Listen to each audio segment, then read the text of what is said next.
welcome back to my film and TV channel. Hope you're all staying safe and well, and we've got a supernatural horror for you today, directed by Julius Avery. Yes, we're going to have a look at something called The Pope's Exorcist. Please, if you are new to the channel, push that subscribe button, push the bell notifications. Great to have you on board.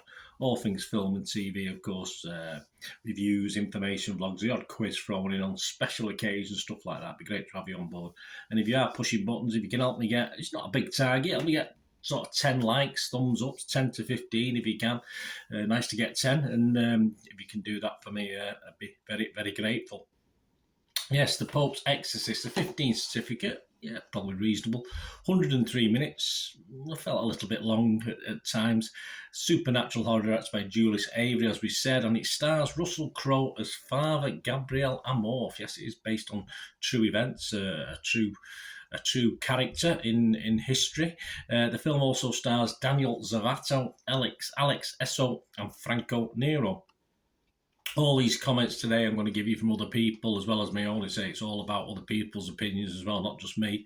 As at the 11th of April 2023 at 10 a.m.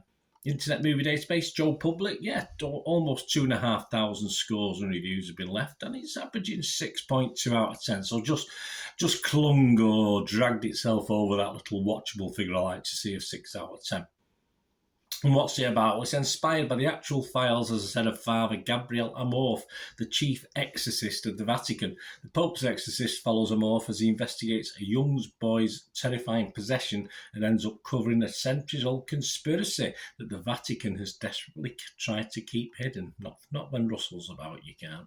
And this is on general release worldwide, various territories on April the 14th, although you may have seen previews, etc. by this stage. What about the critics? Well, there's nothing on Metacritic at the moment. It's that new, nothing on there. But we've got Rotten Tomatoes, which is nice to have.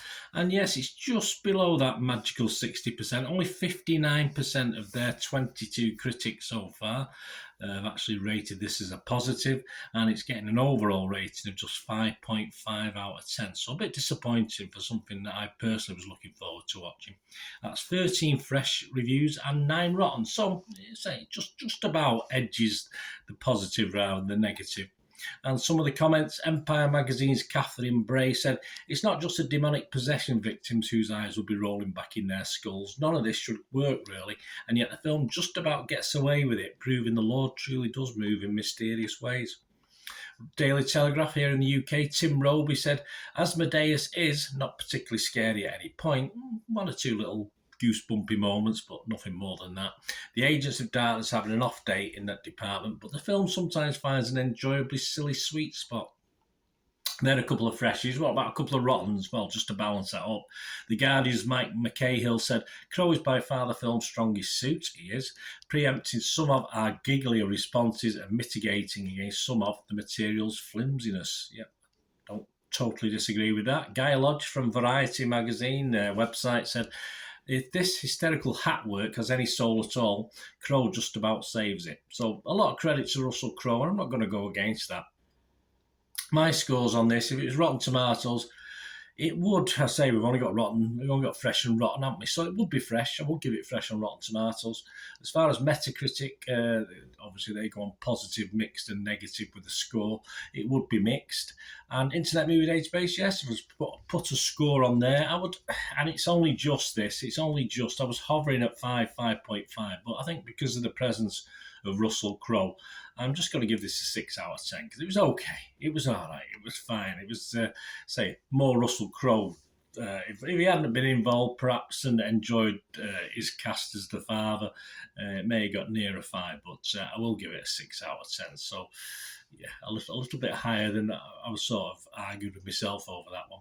It's just all a little bit uninspiring, its plot, even though if you look at the story, it's quite interesting. There's a conspiracy involved in the Vatican, which is nice. There's some flashbacks about, of course, Russell Crowe's character, but they all seem a little bit undercooked, a little bit underdone. There's nothing that deep. Obviously, the conspiracy theory comes to the fore towards the end of the film, but unfortunately, as far as the film's concerned, the exorcism is what the film centres upon, and it's okay, but it's nothing different perhaps to what we've had before in this genre.